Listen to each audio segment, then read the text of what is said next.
नमस्ते बच्चों, कैसे हैं आप सब। आज हम कक्षा 12 हिंदी साहित्य की पाठ्य पुस्तक अंतरा भाग 2 से पद्य पाठ केदारनाथ सिंह की कविता बनारस का अध्ययन करेंगे। कवि महोदय का हम साहित्यिक परिचय देख चुके हैं, 2 पैराग्राफ का भावार्थ भी हमने कर लिया है। अब आगे बढ़ते हैं।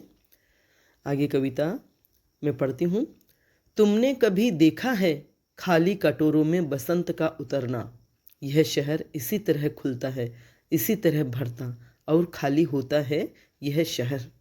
इसी तरह रोज रोज एक अनंत शव ले जाते हैं कंधे अंधेरी गली से चमकती हुई गंगा की तरफ। कविता की भाषा बहुत ही सरल सहज बोलचाल की है, प्रसाद गुण से युक्त है। अनंत शब्दार्थ देख लेते हैं पहले। तो अनंत माने जिसका अंत न हो, बहुत अधिक। सरल ही है सभी शब्द। तो कवि महोदय कह रहे हैं कि तुमने कभी देखा है खाली कटोरों में बसंत का उतरना। कवि महोदय कह रहे हैं कि तुमने कभी देखा है खाली कटोरों में बसंत का उतरना, यानी शहर में तो बसंत आ ही गया, पर खाली कटोरों में भी बसंत का उतरना आपने देखा है क्या। अर्थात बसंत के आगमन पर जिस तरह से चारों तरफ उमंग उल्लास और प्रसन्नता का वातावरण हो जाता है, वैसे ही खाली कटोरों में भी भिक्षा आ जाने से, खाली कटोरे या पात्र भिक्षा से भर जाने से भिखारियों के जीवन में भी जैसे बसंत उतर आया है। वे भी बहुत प्रसन्न और पुलकित हो गए हैं। इसलिए कवि महोदय कह रहे हैं कि तुमने कभी देखा है खाली कटोरों में बसंत का उतरना। बसंत है प्रसन्नता का प्रतीक, खुशियों का प्रतीक। और जब खाली कटोरों में भिक्षा भर जाती है, खाली कटोरे खाली पात्र जब भीख से भर जाते हैं तो वे भी प्रसन्न हो जाते हैं। इसलिए यहाँ खाली कटोरों में बसंत का उतरना बहुत ही नवीन कल्पना है, बहुत ही नएपन से बात कही है कवि ने। आगे है, यह शहर इसी तरह खुलता है, इसी तरह भरता और खाली होता है यह शहर। यानी इस शहर के दिन की शुरुआत इसी तरह से होती है, उमंग उल्लास और पुलक के साथ। सूर्योदय के साथ ही यहाँ के निवासियों और जो बाहर से श्रद्धालु आते हैं, भक्त आते हैं, उनके स्नान ध्यान पूजा पाठ आदि से प्रसन्नता से परिपूर्ण होकर, मतलब प्रसन्नता से परिपूर्ण दिनचर्या के साथ यहाँ के जीवन का आरंभ होता है। यह शहर इसी तरह खुलता है, मतलब इसी तरह से प्रसन्नता पूर्वक स्नान ध्यान से दिन की शुरुआत होती है।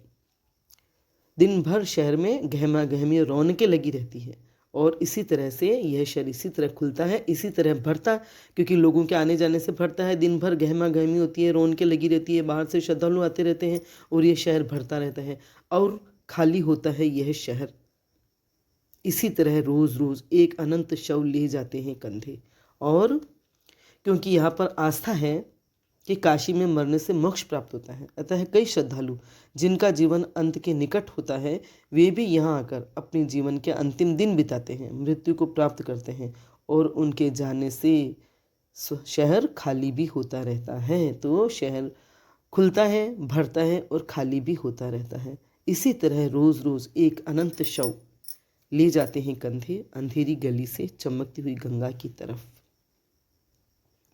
और रोजाना कई शवों को लोग कंधों पर लेकर अंतिम संस्कार के लिए अंधेरी गलियों से निकलकर गंगा किनारे जाते हैं और उनका अंतिम संस्कार करके उन्हें विदा करते हैं। यानी मृत्यु के अंधकार से निकलकर वे शव जिन्होंने छोड़े हैं मुक्ति के प्रकाश की ओर बढ़ जाते हैं। कितनी सुंदरता से बात कही है कवि ने कि अंधेरी गली से चमकती हुई गंगा की तरफ ले जाते हैं कंधे उन शवों को, अर्थात अंधकार से, मृत्यु के अंधकार से निकलकर वे मुक्ति के प्रकाश की ओर बढ़ जाते हैं। ठीक है, समझ में आ गई ये कविता की जो पंक्तियां, इनका भावार्थ समझ में आ गया होगा आपको। खुशी और विषाद की घटनाएं दिन भर घटती रहती है काशी में, बनारस में। केदारनाथ सिंह ने जीवन का बहुत समय यहाँ व्यतीत किया, मतलब यहाँ बहुत समय व्यतीत किया था उन्होंने, उनकी पढ़ाई भी यहीं हुई थी। तो वहाँ के जीवन को जितनी नज़दीकी से उन्होंने देखा, उतनी ही सहजता और विश्वसनीयता से वहाँ के जीवन का चित्रण, दिनचर्या का चित्रण, जीवन शैली का चित्रण, वहाँ की संस्कृति का चित्रण उन्होंने किया है। यहाँ करुण रस की सृष्टि भी हो रही है और खाली कटोरे में बसंत का उतरना एक नई और सुंदर कल्पना है। भाषा प्रसाद गुण से युक्त है, यानी वही सरल सहज भावों के अनुसार शहर के खुलने भरने और खाली होने का बिंबात्मक चित्रण है। ठीक है, आ गया समझ में? आगे बढ़ें। इस शहर में धूल धीरे धीरे उड़ती है, धीरे धीरे चलते हैं लोग, धीरे धीरे बजते हैं घंटे, शाम धीरे धीरे होती है। यह धीरे धीरे होना, धीरे धीरे होने की सामूहिक लय दृढ़ता से बांधे है समूचे शहर को, इस तरह कि कुछ भी गिरता नहीं है, कि हिलता नहीं है कुछ भी, कि जो चीज़ जहाँ थी वहीं पर रखी है, कि गंगा वहीं है, कि वहीं पर बंधी है नाव, कि वहीं पर रखी है तुलसीदास की खड़ाऊ सैकड़ों बरस से। मुक्त छंद होने के बावजूद कितनी सुंदर लय है इन पंक्तियों में, और बार बार की आवृत्ति होने से एक अलग ही खूबसूरती का यहाँ एहसास हो रहा है। तो शब्दार्थ देख लेते हैं पहले। बहुत सरल है वैसे। सामूहिक लय, सामूहिक लय माने समूह में मिलजुल कर कार्य करने की जो गति बन जाती है, उससे एक सामूहिक लय से उत्पन्न होती है या सामूहिक लय बन जाती है। समूचे शहर माने पूरे शहर को। खड़ाऊ, तुलसीदास की खड़ाऊ, खड़ाऊ लकड़ी की बनी होती है चरण पादुका, पैरों में पहने जाने वाली पादुका, जिन्हें साधु संत ऋषि मुनि पहनते हैं। आपने बाबा रामदेव को भी देखा होगा पहनते हुए। मतलब जो भी ऐसे भगवाधारी ऋषि मुनि वगैरह होते हैं वे ऐसी खड़ाऊ पहनते हैं। ठीक है। तो इन पंक्तियों में बनारस की जीवन शैली, वहाँ की संस्कृति का बहुत ही मनोहर ढंग से चित्रण हुआ है। इस शहर में धूल धीरे धीरे उड़ती है, धीरे धीरे चलते हैं लोग, धीरे धीरे बजते हैं घंटे, शाम धीरे धीरे होती है। यहाँ हर कार्य बहुत ही धीरे धीरे, बहुत ही आराम से, शांति से, संतोष की भावना के साथ होता है। कोई व्यग्रता, कोई भागम-भाग, कोई उतावलापन नहीं है। और इस शहर की यही मनोवृत्ति चली आ रही है बरसों से। धूल भी जैसे धीरे धीरे उड़ती है, लोगों का चलना धीरे धीरे, घंटे बजते हैं मंदिर में तो वो भी धीरे धीरे, शाम भी धीरे धीरे आती है।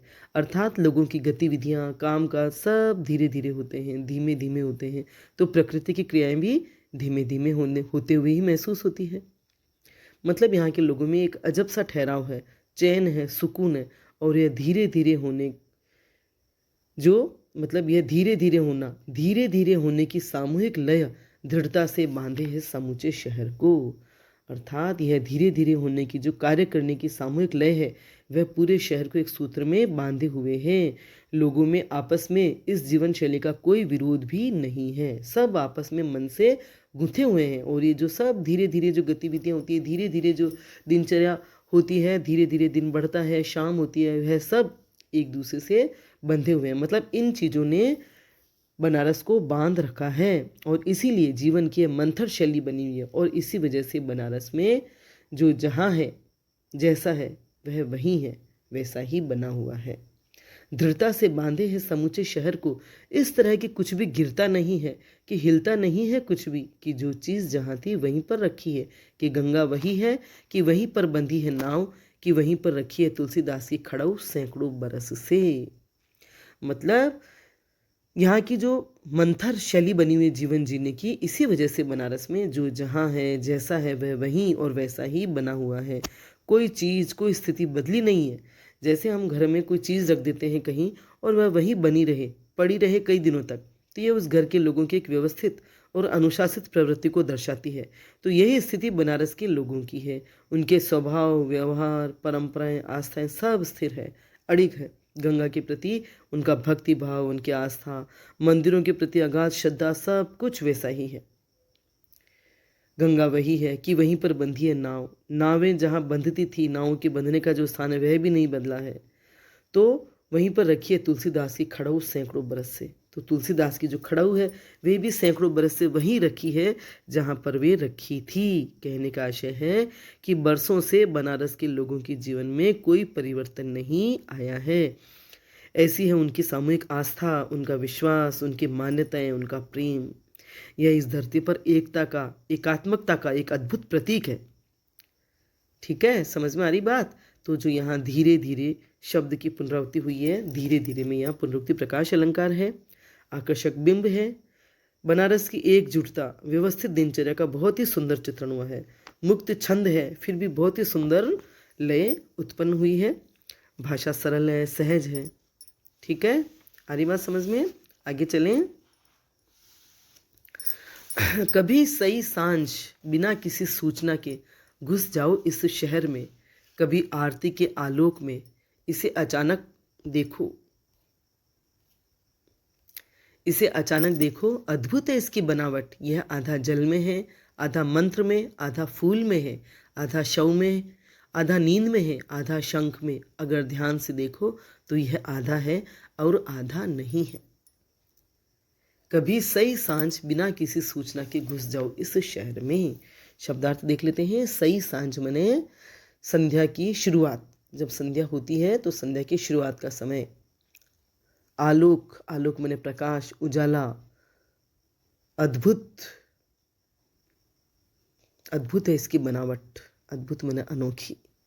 तो कभी सही सांझ बिना किसी सूचना के घुस जाओ इस शहर में। कवि कहता है कि कभी जब संध्या शुरू हो रही होती है, संध्या शुरू होते समय अचानक इस शहर में घुस जाओ बिना किसी सूचना के। और आरती, जो आरती हो रही होती है माँ गंगा की या मंदिरों में, उस आरती के प्रकाश में, उन आरती के दियों की झिलमिलाहट में इस शहर को देखो, इसके अनोखे सौंदर्य को देखो। घुस जाओ इस शहर में, कभी आरती के आलोक में इसे अचानक देखो। अद्भुत है इसकी बनावट। और उन दीपकों की झिलमिलाहट में इस शहर को देखो। इस शहर की बनावट को देखो, सौंदर्य को देखो। यह बहुत ही अनोखा दिखाई देता है। यह आधा जल में है, आधा मंत्र में है, आधा फूल में है, आधा शव में, आधा नींद में और आधा शंख में है। अर्थात इस शहर को कभी भी देखो तो यह शहर जैसे संध्या के समय आधा मंदिरों और घाटों में दिखाई देता है। मतलब आधा शहर, आधे बनारस के लोग मंदिरों में और घाटों में पहुंचे हुए होते हैं वहाँ आरती करने के लिए। तो आधा बनारस घाटों में जल में खड़ा होकर के आरती कर रहा होता है, आधा बनारस मंत्रों का उच्चारण कर रहा होता है, तो आधा बनारस फूलों से भगवान की आरती में डूबा हुआ दिखाई देता है। अर्थात आधा शहर आरती कर रहा होता है तो आधा शहर मंदिरों में मंत्रोच्चार कर रहा होता है, आधा फूलों से भगवान की अर्चना कर रहा होता है। तो आधा शहर आधा शव में, आधा नींद में है, आधा शंख में। अगर ध्यान से देखो तो यह आधा है और आधा नहीं है। अर्थात आधा शहर किसी शव के अंतिम यात्रा में जाता हुआ शमशान में भी दिखाई देता है, तो आधा शहर सोया हुआ भी होता है। आधा नींद में है, आधा शहर सोया हुआ है, तो आधा शंख में। आधा शहर मंदिरों में शंख बजा रहा होता है। मतलब जब देखो तब वहीं आधा बनारस दिखाई देता है। अगर ध्यान से देखो तो यह आधा है और आधा नहीं है। और अगर आप ध्यान से देखेंगे तो यह पूरा बनारस नहीं है बल्कि आधा बनारस है। माने बनारस के आधे लोग हैं और आधा वहाँ नहीं होता है। अर्थात आधा शहर अपनी प्राचीन संस्कृति, परंपराओं, आस्थाओं में डूबा हुआ उनको निभाता हुआ दिखाई देता है, तो आधा शहर आधुनिक संस्कृति के अनुसार जीता हुआ दिखाई देता है। जो आधा वहाँ नहीं है वह अपनी आधुनिक संस्कृति को अपनाए हुए होता है और उसके अनुसार जीता हुआ दिखाई देता है। तो इन पंक्तियों में बनारस की संध्या का वर्णन है, बनारस की प्राचीनता और नवीनता का वर्णन है। दोनों का समावेश है। बनारस की प्राचीन संस्कृति अपनाने वाले लोग और नवीन संस्कृति की ओर बढ़ने वाले लोग, दोनों का ही चित्रण हुआ है। भाषा प्रसाद गुण से युक्त है, बिंब योजना सटीक है, सही सांझ में अनुप्रास अलंकार है और आधा शब्द जो बार बार आया है, बार बार जिसकी आवृत्ति हुई है, उससे अर्थ और भाव में बहुत ही सुंदरता और विशेषता आ गई है। ठीक है, चले आगे। जो है वह खड़ा है बिना किसी स्तंभ के, जो नहीं है उसे थामे है राख और रोशनी के ऊंचे ऊंचे स्तंभ, आग के स्तंभ और पानी के स्तंभ, धुएं के, खुशबू के, आदमी के उठे हुए हाथों के स्तंभ, किसी अलक्षित सूर्य को देता हुआ अर्घ्य। शताब्दियों से इसी तरह गंगा के जल में अपनी एक टांग पर खड़ा है यह शहर, अपनी दूसरी टांग से बिल्कुल बेखबर। जो है वह खड़ा है बिना किसी स्तंभ के। स्तंभ मने खंभा, थामे मने थामना, जो नहीं है उसे थामे है। थामे मने थामना या सहारा देना।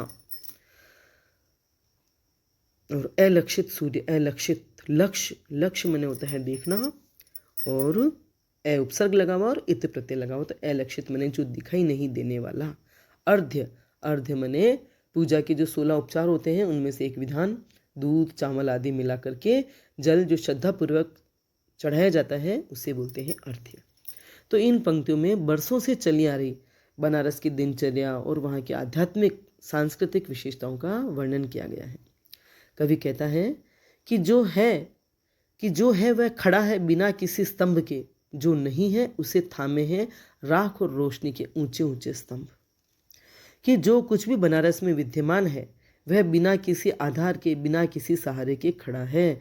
अर्थात यहाँ प्राचीनता, आध्यात्मिकता, आस्था, श्रद्धा और विश्वास जो वर्षों से चले आ रहे हैं, वे आज भी बिना किसी की प्रेरणा के स्वतः जनजीवन में घुले मिले हैं, बसे हुए हैं और वे उसी अनुसार चले जा रहे हैं। वे लोग उसी अनुसार जिए जा रहे हैं और जो इन सब से हटकर जीवन जीते हैं, जो नहीं है उसे थामे हैं राख और रोशनी के ऊंचे ऊंचे स्तंभ। कुछ तो जो है वो उसी प्राचीन तरीके से, उन्हीं प्राचीन तौर तरीकों से आस्था और विश्वास के सहारे साथ साथ जी रहे हैं, और जो हैं इन सब से हटकर जीवन जीते हैं या जीना चाहते हैं, उन्हें भी यहाँ की जो स्वाभाविक गतिविधियाँ हैं, अर्थात चिताएं जलती रहती है, राख और रोशनी के ऊंचे ऊंचे स्तंभ, आग के स्तंभ और पानी के स्तंभ, धुएं के, खुशबू के, आदमी के उठे हुए हाथों के स्तंभ, यानी यहाँ जो चिताएं जलती रहती है उनकी राख और मंदिरों में जो प्रकाश होता है उन प्रकाश के स्तंभ उन्हें स्थिरता देते हैं। अर्थात वे इन मिथकीय आस्थाओं में तो वे भी बंधे हुए ही हैं, भले ही वे नवीनता की तरफ बढ़ते हैं, संस्कृति के नए प्रकाश की ओर बढ़ते हैं, लेकिन ये जो मिथकीय आस्थाएं हैं, चिताएं जलती रहती है, जो मुक्ति प्राप्त करने की आशा में वहाँ आकर अपनी देह का त्याग करते हैं, उनकी राख और प्रकाश के जो स्तंभ मंदिरों में जो आरतियाँ होती है और संध्या के समय जो प्रकाश होता है उनके स्तंभ उन्हें स्थिरता देते हैं। यहाँ चिताओं में आग दहकती रहती है तो गंगा जल की धाराएं भी, पानी के स्तंभ में गंगा जल की धाराएं भी बहती रहती है। धुएं के, खुशबू के, आदमी के उठे हुए हाथों के स्तंभ, मंदिरों में अगरबत्ती आदि की जलाने का जो सुगंधित धुआं होता है और फूलों की खुशबू भी चारों ओर फैली रहती है, समाई रहती है, और आदमी हाथ उठा उठाकर मंदिरों में ईश्वर की और गंगा की जय जयकार करते रहते हैं। कहने का आशय है कि यहाँ बनारस की प्राचीनता तो अक्षुण्ण है ही, नवीनता भी, आधुनिकता भी प्राचीनता से बंधी हुई है। मतलब वह प्राचीन संस्कृति और क्रियाकलापों से बिल्कुल अलग नहीं रह सकती है। ठीक है, आगे बढ़ें। किसी अलक्षित सूर्य को देता हुआ अर्घ्य शताब्दियों से इसी तरह गंगा के जल में अपनी एक टांग पर खड़ा है यह शहर, अपनी दूसरी टांग से बिल्कुल बेखबर। तो यह शहर, यह बनारस जो है शताब्दियों से, शताब्दी मैंने 100 बरस, तो कई 100 वर्षों से, कई शताब्दियों से किसी मतलब अलक्षित सूर्य को अर्घ्य देता हुआ यह शहर गंगा के जल में एक टांग पर खड़ा है। अर्थात बरसों से यहाँ के निवासी गंगा में एक टांग पर खड़े रहकर सूर्य को अर्घ्य देते रहते हैं, जल चढ़ाते रहते हैं। उन्हें दूसरे पैर की बिल्कुल खबर नहीं है। अर्थात बनारस का जो हिस्सा यहाँ से दूर है, जो लोग वहाँ नहीं हैं, तो उस हिस्से में क्या हो रहा है, वो लोग क्या कर रहे हैं, इससे उन्हें कोई दिलचस्पी नहीं है, इसमें उन्हें कोई दिलचस्पी नहीं है। वह अपने तरीके से जी रहा है और प्राचीन बनारस अपनी श्रद्धा, आस्था, भक्ति और विश्वास के आधार पर जी रहा है, अपनी दूसरी टांग से बिल्कुल बेखबर, मतलब अपने दूसरे हिस्से से बिल्कुल बेखबर, कुछ पता नहीं है उनके बारे में उन्हें। तो इन पंक्तियों में बनारस की प्राचीनता, प्राचीन परंपराओं और रीतियों का वर्णन हुआ है। टांग का प्रयोग जो है वो प्रतीक रूप में किया गया है कि एक टांग पर खड़ा है ये शहर, अपनी दूसरी टांग से बिल्कुल बेखबर। आधे लोग जो बनारस के जल में खड़े होकर अर्घ्य देते रहते हैं और आधे बिल्कुल बेखबर उनसे अपनी ही धुन में जीते रहते हैं। बिल्कुल बेखबर में अनुप्रास अलंकार है और स्तंभ शब्द की जो बार बार आवृत्ति हुई है उससे काव्य का सौंदर्य और बढ़ गया है। बिंब योजना आकर्षक है, भाषा तत्सम शब्दों से युक्त है, भावों के अनुरूप है, सरल है, सहज है, अलक्षित, अर्घ्य, स्तंभ आदि जो शब्द हैं वे तत्सम हैं। ठीक है, समझ में आ गई आपको कविता? बहुत ही सुंदर, बहुत लंबी कविता है, बहुत ही सहज सरल भाषा शैली में, लेकिन फिर भी बनारस की हमारे सामने, पूरा बनारस हमारे सामने साकार हो गया है। और बनारस की जो संस्कृति है, बनारस की जो आध्यात्मिकता है, सांस्कृतिक और साहित्यिक जो महत्व है, वह हमारे सामने बिल्कुल साक्षात हो गया है। आपको पूरी कविता समझ में आ गई होगी। मेरा वीडियो पसंद आया हो तो लाइक करें, अपने फ्रेंड्स के साथ शेयर करें, मेरे चैनल को सब्सक्राइब करें, बेल आइकन भी अवश्य टच करें ताकि जो भी वीडियो मैं बनाऊंगी उसकी सूचना आपको तत्काल मिल जाएगी। धन्यवाद।